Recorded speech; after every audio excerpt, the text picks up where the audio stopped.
When I was a student nurse on my maternity rotation, we once had to ask a dad and his mom, the grandmother, to leave when we went into the room to check on the new mom and found her sitting on the radiator. Oh my goodness, why was mommy sitting on the radiator? Dad was asleep on the bed. Mother. What? And his mom was hanging out in the guest chair. His mom said he worked the night shift.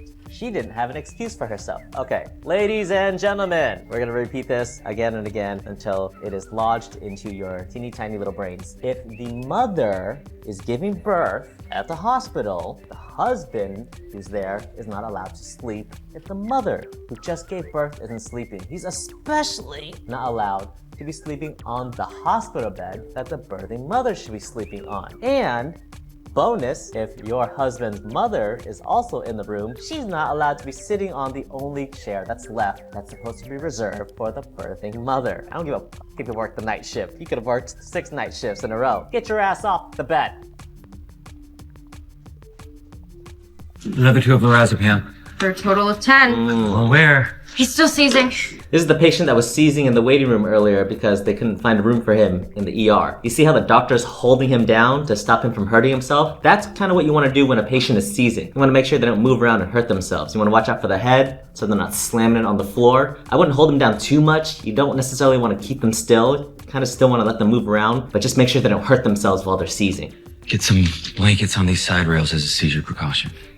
Yes! Blankets on the side rail as a seizure precaution. Did you hear that? Normally, in a very stocked and well-funded ER, you would have what they call seizure pads that you could strap onto the side rails, again, so the patient doesn't move around and hurt themselves. Because when the rails are up and the patient starts seizing, they could start slamming their heads or their hands or their legs on the side rails and hurt themselves. If you don't have seizure pads, which often happens in ERs, what we do is we take a bunch of blankets and we tape it around the side rails and we kind of MacGyver our seizure pads. It happens all the time. I cannot tell you how many times I have taped blankets onto these side rails to make seizure pads. Sometimes I'll find one seizure pad and I'll have one seizure pad on one side and I'll have taped up blankets on the other side. It looks so bad, but it's effective. Those seizure pads, you only have like 2 for that entire ER normally.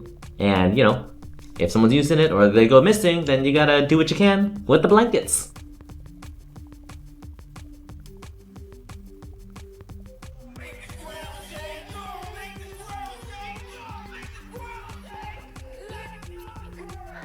Oh my god!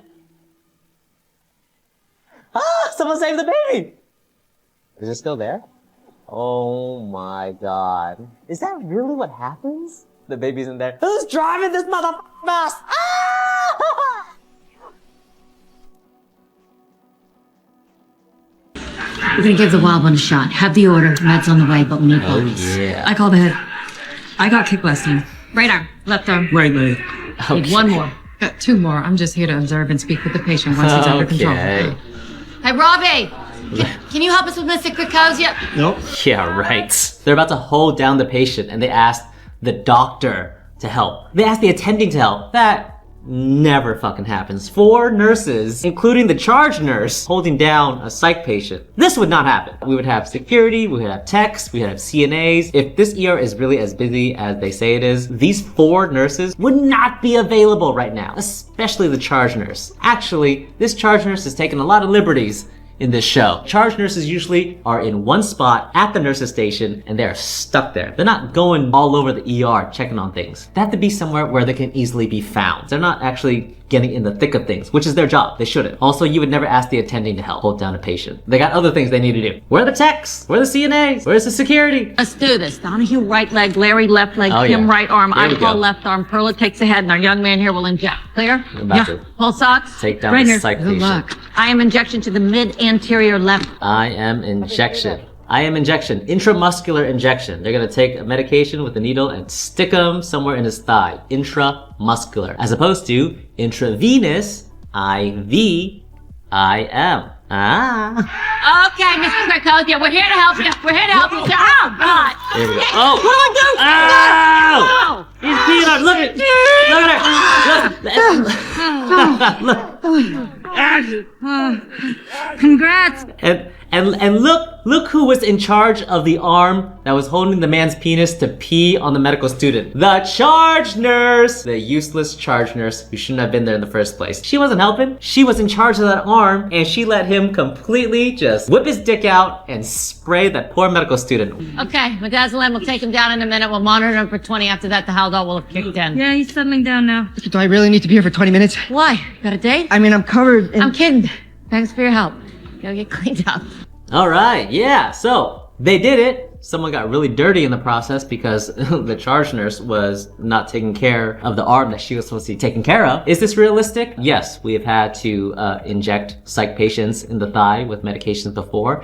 Does it usually require 3-4 nurses? If they're available, yes, of course, we'll take them. But for the most part, if this ER is as busy as they say it is, those nurses will be busy and we would be asking security for help. Have I ever gotten peed on? I don't think I've ever gotten peed on. No, wait, yes I have. What am I talking about? I've never gotten peed on like this. Where do we go? Just to be clear, you're not gonna make dinner tonight, right?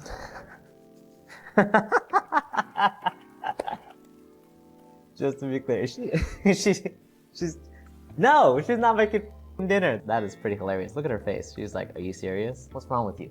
You're making dinner? No, she's making a baby. Move a bit closer. She needs to tell you something. How rude of her not to answer. Stay strong, King.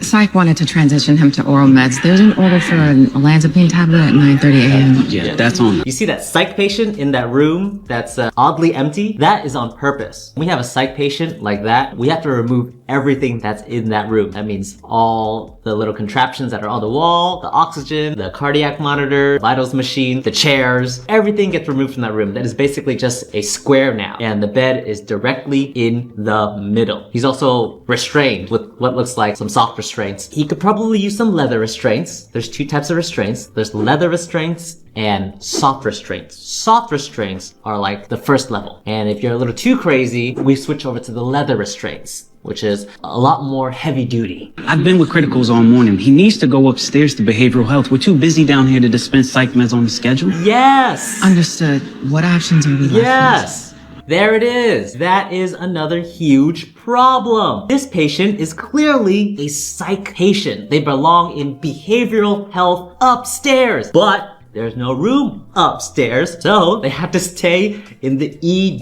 The ED is not equipped to deal with psychiatric patients. We are not equipped to give scheduled medications that is necessary for these types of patients. If this patient doesn't go upstairs, they stay in the ED, taking up a private room, which could be used for other patients in the waiting room. This is why you're getting your Tylenol in the waiting room, because we do not have enough space, and it sucks because nobody sees this. Everybody in the waiting room is like, oh my god, why are you guys so slow? What's happening? Why can't I be seen? Bitch, if we get one patient like this, it's gonna take up so much time and effort and resources to calm this motherfucker down. This is very realistic. It happens a lot.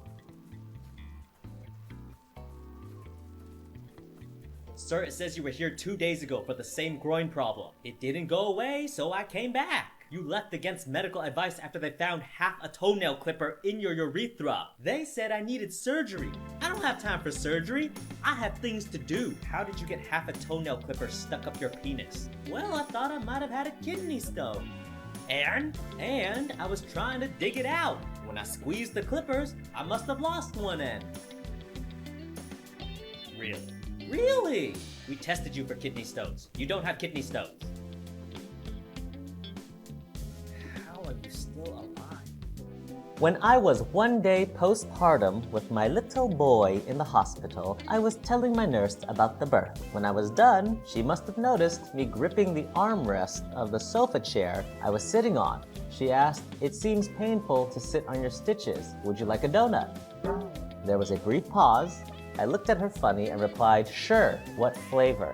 "No, my dear, we are not talking about donuts that you eat." She started hysterically laughing and explained to me that she was offering me this little inflatable donut-shaped thing that I sit on so my vagina doesn't touch the surfaces I sit on. My husband and I had a good laugh about it after. Yes, correct. Ladies and gentlemen, if you come to the hospital and you have birth, you have surgery with anything regarding your undercarriage, we do have an inflatable donut for you to sit on that looks like this. Ta-da! These are a lot more comfortable. The ones you're gonna get at the hospital, I'm telling you, they're gonna feel more like an inflatable floaty for the swimming pool, which is fine, but this is very comfortable. As you can see, there's a hole here, so when you sit down, your torn up vagina from that baby doesn't have to touch the surface of the chair. Very comfortable, very unedible. Is that the right word? You can't eat it. Forbidden donut.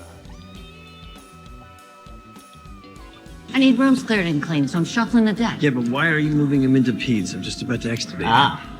There's no kids in there at the moment. The family can have some privacy. There's nice pictures on the wall. Yeah. What's the problem? There's no problem. There is a problem.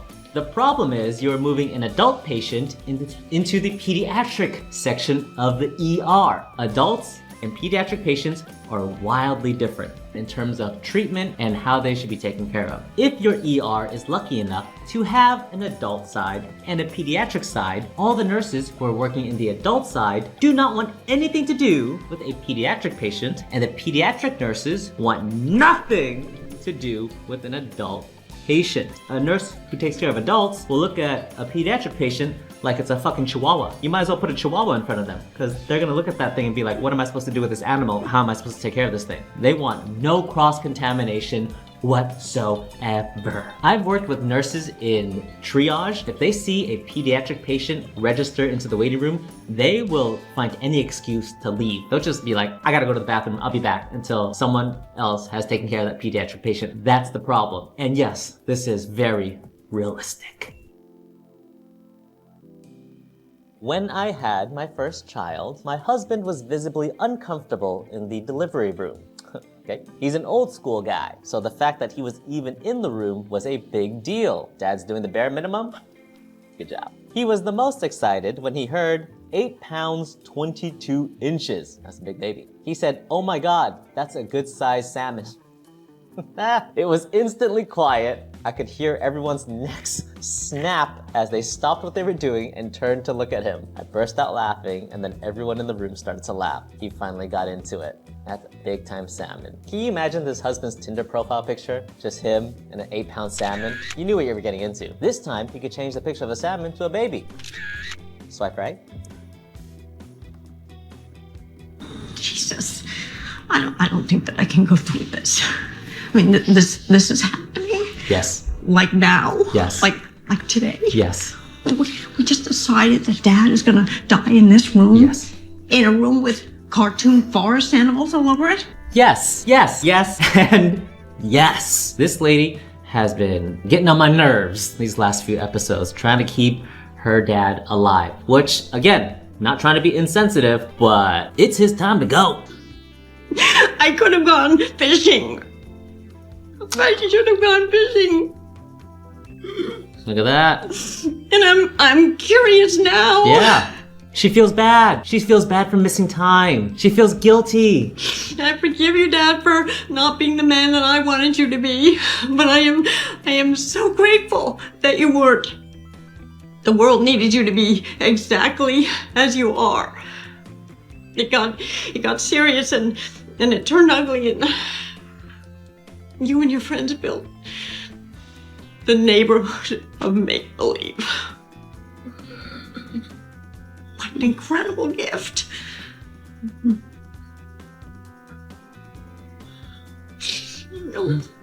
Daddy, I'm so sorry. Please forgive me. And there it is. It all makes sense now, you know? She felt bad. She wished she would have hung out with him a lot more, which makes sense, right? Now it makes sense why she's been trying to keep him alive, because she feels she hasn't spent enough quality time with him. And so she's trying to get that time back now, which is a little too late. If you got loved ones out there who are getting old, you're thinking about whether or not you should be spending some time with them, the answer is yes. If you love them, spend as much time with them as you can while they're here, because sooner or later, they're gonna have to go, and we don't want you to feel guilty, so you come into the ER and stop us from doing our job. So pick up that phone call and call your mom and dad. I should call my mom.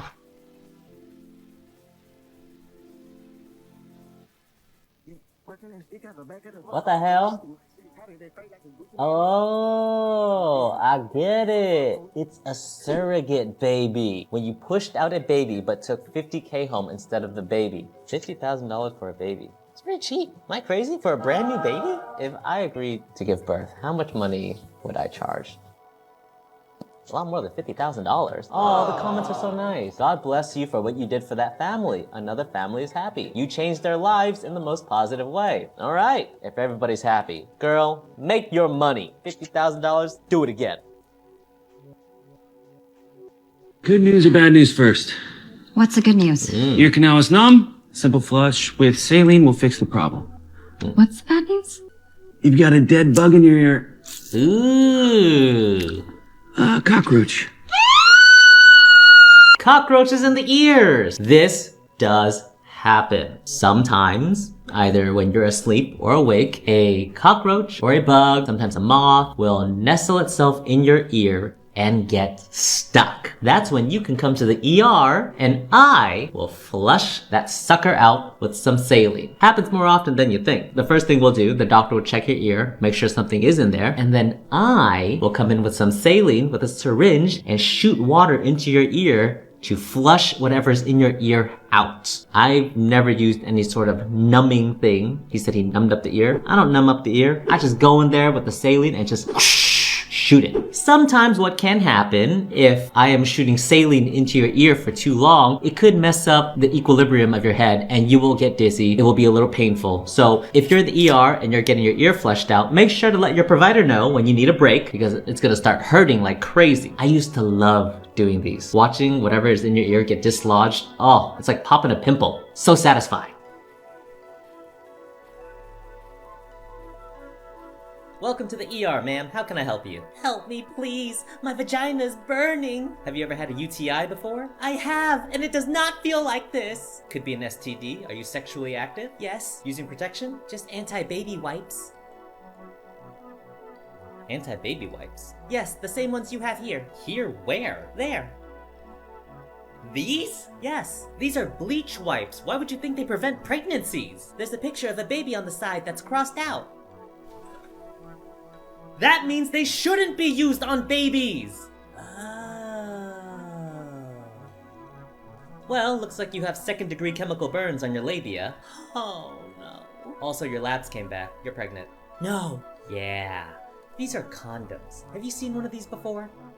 Mr. Gellin, you're having a very big heart attack right now. Major artery that carries oxygen to your heart is almost totally blocked. That doesn't sound too good. No, it's not very good. Isn't that interesting? He's having a total heart attack right now, but he's still awake and talking to us, which can happen. There are some patients who will walk in with a heart attack and not know it. They'll be like, I have a little pain right here. We'll do an EKG and they have a full-on heart attack. And some patients come in, they're already passed out, and they have a heart attack. It presents differently. This is realistic. We're going to send you up to the cath lab. A cardiologist is going to unblock that with a balloon and leave it open with a stent. But I'm still having a heart attack? If everything goes as planned, it'll be like you never had a heart attack. We're going to put a catheter in this artery right here. We're going to shave the hair with a clipper. Yes. Stop short of a Brazilian. Yeah. So if you come in with a heart attack, what they're going to do is go through your femoral artery, which is right between your legs, near your groin. Before you go up to the cath lab to get the catheter inserted to fix your heart, I, in the ER, have to shave that area very clean before we send them up because the people upstairs don't like when you send their cardiac patient upstairs still hairy in the femoral artery area. We get in trouble. I have shaved many femoral arteries, seen a lot of junk. So, very realistic.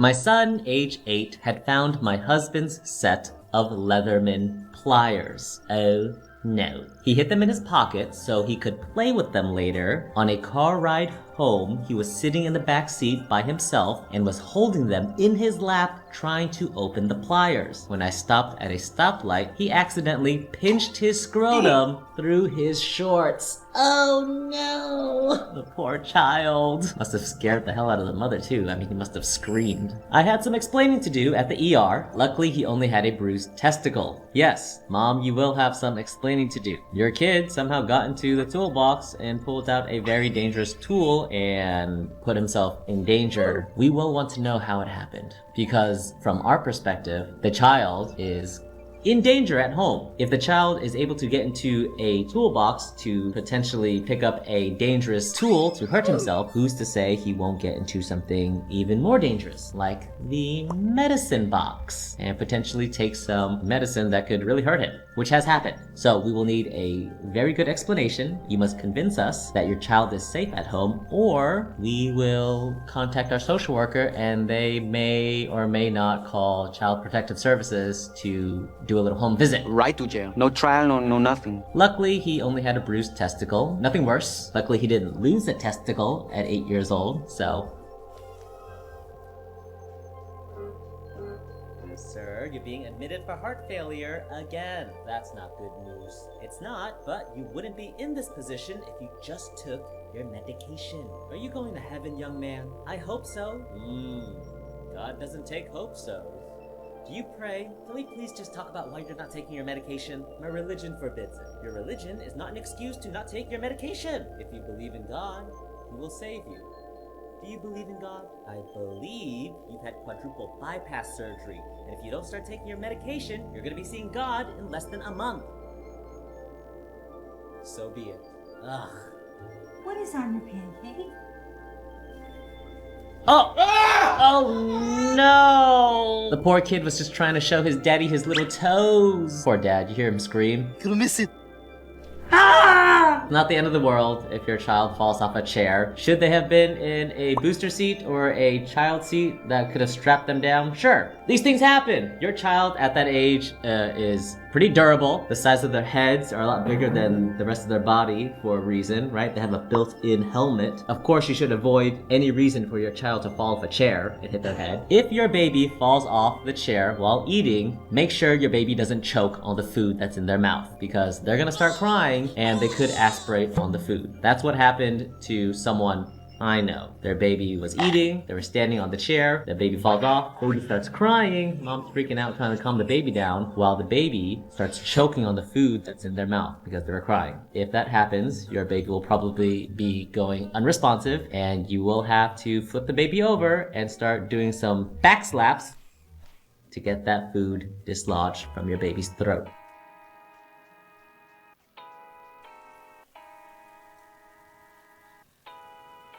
Did you know those things are killing? Not that lucky. Oh! What the fuck?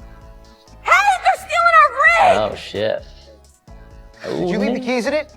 Always, in case somebody needs to move it. Yeah, you probably shouldn't have done that. Why don't you come on inside, Ziegler? We'll look you over. Alright, yes. Not realistic. I used to drive ambulances. I would never leave the key in the ambulance in case somebody needed to move it, because stuff like this could happen. Someone could steal it. That's a little unrealistic. We're not leaving our keys in the ambulance for someone to move it just in case. If the ambulance takes up space, the other ambulance will find a different place to park and come in. Not that realistic. Also, again, do you see that little subtle PSA that cigarettes and nicotine kill? Love it. Cigarettes and nicotine, bad for you.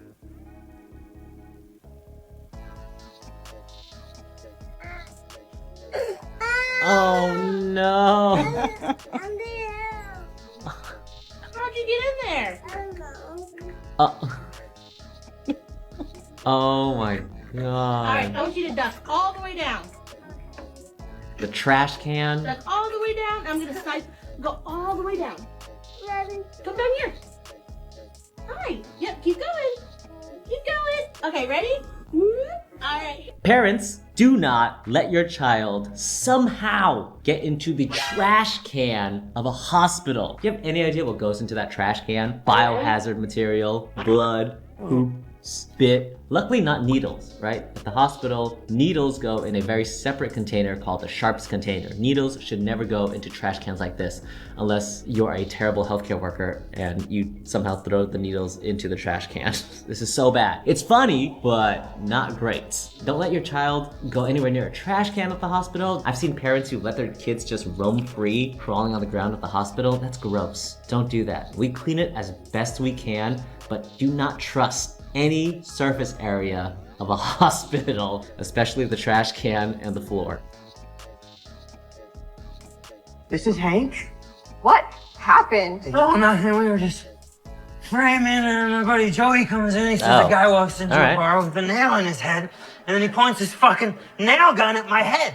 So what would you do? So I freaked out. Oh, and shit. then in the ensuing melee, Whoa, there's a he nail. Fucking shoots me. Melee. Whoa! First of all, rails on the gurney need to be up. Never push a gurney through the hallways of a hospital without the rails up. Patient could fall. Very dangerous, unrealistic. This would never happen. They'd get yelled at immediately. Scuffle like a Donnybrook. What, you think because I work construction, not a hospital, I don't have a fucking vocabulary?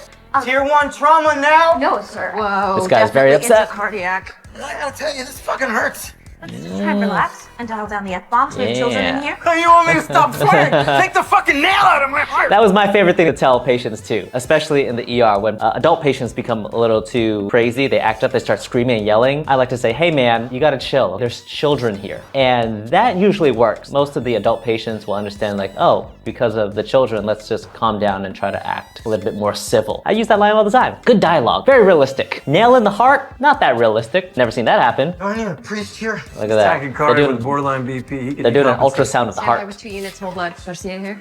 Start cardiac. making sure that it's beating correctly. Dying here and nobody's telling me. There is blood collecting in the sac around your heart. You Oh. need surgery before Never your mind. heart stops from the pressure around it. Just pull the fucking nail out. No. Definitely kill you. Never pull out anything that you've been impaled by, especially a nail in your heart. Don't pull that out. That is a plug that is now keeping all that blood from coming out of your heart. Also, I guess what she's saying is there's fluid being filled around the sac of the heart, which is very dangerous, right? The heart beats, bum, bum, bum, bum. If the sac around the heart is being filled, it can't beat that much because now it's being filled with blood and all that pressure is keeping that heart from beating. All bad things are happening for Hank. Never pull out. Pressure's down, 72-38. Effusion is grown. Now with RV collapse. Pericardiocentesis. Let's get another unit on that infuser. Oh, prep for thoracotomy. All right, there's no way. A thoracotomy, again, it's another one of those very rare procedures that happens in the ER. What they're gonna do is cut open that chest, break some ribs, get to the heart to release all that pressure from the heart. So remember earlier we were talking about the heart was beating and now it can't beat because that sac around it is being filled with fluid. They're gonna go in and cut that sac, release that pressure so the heart can beat. They have to do that by getting to the heart. You understand what I'm saying? A thoracotomy, they're gonna cut open this person's chest, use a machine to break open the patient's ribs, get to the heart and fix the heart here in the ER. That is a very rare procedure, a thoracotomy, okay? I've only ever seen one. No, that's not true, I saw two. I saw one my very first week in the ER ever. I was like 17, 18, and then I saw another one probably like 6 years later, and I never saw another one after that. This is pretty crazy. Let's see it. All right, here we go. Yep. So they're cutting right below the heart. See, there's the nipple. That's Dr. Santos, how do we cut through the They're intercostal? gonna fuck it. through the superior rib to avoid the neurovascular bundle. That's great. Finish on a retractor. There it is. See that little machine? Right there. They're gonna crank. They're gonna break all those Full ribs. suction. You get rid of this nail before I get poked on it. Oh, they're also gonna take the nail out because now, yes, okay, look. See that? They're gonna take the nail out. Now it's a good time to take the nail out because they can go in, the patient's sedated, and they can go in and they can sew up that little hole in the heart too. Or maybe she'll just stick her little finger in there, keep it from bleeding, and take them up to OR. But I think more likely she's gonna sew up the little hole. And she's gonna cut the sac right outside the heart to release all that fluid and let the heart beat. Nails intact. One piece. Do forceps. She has to check if the nail is intact in one piece, because if the nail's broken, then they got to go find the other piece that's in the heart, which is extremely dangerous. Single puncture wound to the left ventricle. I've got a finger on it. First unit is in. Pressure's up. Heart is feeling well.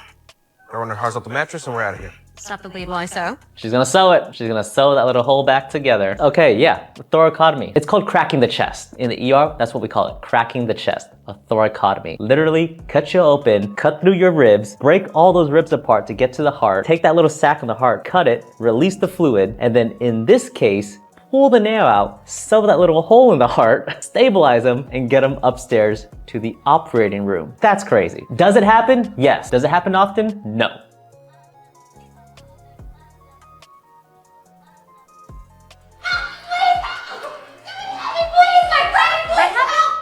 Hey, where's Oh. she's in my car. She won't wake up. Okay. Potato, Bernie. Gurney? What? Oh, What's her no. name? Jenna? Oh yeah. Look at that sternal rub. For me, baby. Gurney. All right. Yes, this happens. Sometimes the patient can't get out of the car and someone else runs in and says, hey, my family member, my friend needs help. And they always want like, you gotta bring a bed out for me. I never bring the gurney out. Usually I'll just bring the wheelchair because whatever's happening, I can get them into the wheelchair. You don't need a gurney. This girl, I mean, she's small enough where you can carry her, right? Most patients who are coming out of the car don't look like this. Most patients who are coming out of the car are very unhealthy and require a few people to try to get them out of the car and into the wheelchair. Pupils pinpoint. I need Narcan. Yep. She's Head on back to the body. drugs. Oh yeah, look at that. Narcan. Spray a little Narcan in that nose. Wake her ass up. Not responding to Narcan. We might need to intubate. Not responding Open a to crash cart. Narcan. I can't find a carotid pulse. Oh no. Oh. Welcome back. Looks like she did respond to Narcan. That is what happens when you are on narcotics and Narcan wakes you up. It kind of just happens really fast. That's pretty accurate. What'd you take, Jenna? Nothing. You had to have taken something to cause this. Okay, no, I was just up late studying and I just couldn't fall asleep. So you took something to help you sleep? We need to know in order to treat you properly, okay? Yes. Do you know what she took? No. Bullshit. The sign is something really serious and we're gonna have to do a lot of tests that you really don't think have a Xanax. That's not nothing. It's okay. Okay. You taken Xanax before? First time. Yeah, you don't gotta lie. We've seen it all. You're not gonna get in trouble. Not with us. We gotta know what you're on so we can take care of you. Whatever the hell it is. She took Xanax, probably laced with fentanyl, which is why the Narcan worked.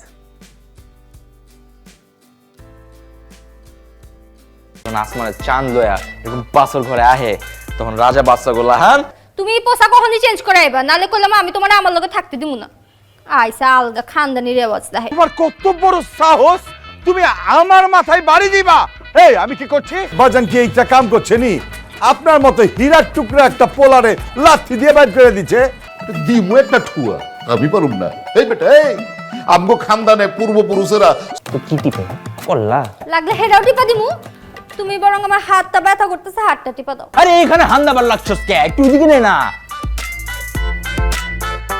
তোমার বিছানা আমি ভিজায়া দিছি গা এটা তুমি কি করছো কি করছি ঘুমাইবা না তোমার পূর্বপুরুষের মাথায় কি সমস্যা ছিল আব্বা ওই নাটকের পর কয় কি শুনছো ওই বেটা আব্বা জান আপনার পোলারে এখন জিগান তো রুটি গরম না ঠান্ডা বাপ রে বাপ শুনছো নি একেবারে ডর দেয় তো বলে কুচি কুচি করে কাটতো হইছে আপনার ডর আপনার পকেটে থুয়া দেন খানদানটা আমার কত উচ্চা দেখতে হইব না দেখতেছি তো উঁচা ভি আর লম্বা ভি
তুমি কিন্তু আমার একটা ভিডিও কল করো না সোনিয়া অ্যাঞ্জেল সোনিয়া তুমি কি শুরু করছো আরে আমি করলামটা কি আমি যেখানে বয়ে আছি এই আমার ফোন দাও দাও কইতাছি ছাড়ুম না কি দাও ছাড়ো কইতাছি আমার ফোন দিব না আমি এইটা আমগো খানদানি রীতি তুই বুঝছ না আব্বা গতকালকে রাত্রে বেলা এমন সেটিং দিছি আব্বা ফোন দিয়ে কি করেন আপনি এই কথা কই গান শুনি এই আর কি বাস এই দুইটা কামের জন্য হায় হায় করছে কি আমার খানদানির ইজ্জতের ফালুদা খেয়ালাইছে তোবা তোবা কোস কি এত বড় বদ জামাই হারামজাদা আমার মা শাহজাহান শাহজাহানের সাজদা বাগান হুয়ে গেছে গা শাহজাহান হুনো না কও বুঝার পারলাম না বাড়ি মারলা আমারে কান্দলা আমি কাঁদুম তুমি কাঁদতাছো কেলা তারপর আর কি সারা রাত কই আছিল কি করছে আমি জানি না আমার লাগে কে আপনি তো আপনার শ্বশুর বাড়িতে গিয়া ঠিকই হ্যাঁ নিয়ম কানুন অক্ষরে অক্ষরে পালন করছেন আর আমারতে আয়া মিছা গপ তুমি কি কইবার লাগছো এগুলা তোমার কি মাথা আউট হয়ে গেছে নি এত বড় স্পর্ধা আমার আদেশ আর আমি যে তোর রুমে আইছি রাইতে ঘুমাইছি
ওরা তোর খানদানে ফেরত যাবার পারে না। আমি আব্বা আমারে বুঝামো। কি বুঝাইবা তুমি? হয় নাই কা তুমি আমারে বুঝাইতে পারতাম, আমারে মারলা। অবশ্য আমগো বংশে আজকে এইসব হইতেছে। আব্বা আমি কই যাবো? আব্বা আপনি আমার প্যারা ড্যাডি। আব্বা তুই আমার দাঁড়াবি না, দূরে থাক, দূরে থাক। আমি খাটে ঘুমাচ্ছিলাম, আমার লাথি মেরে খাটে তাহলে ভাইজান লেফটেন্যান্ট সারে ঘুমাইছে। হারামজাদা মিছে কথা কস্তুর।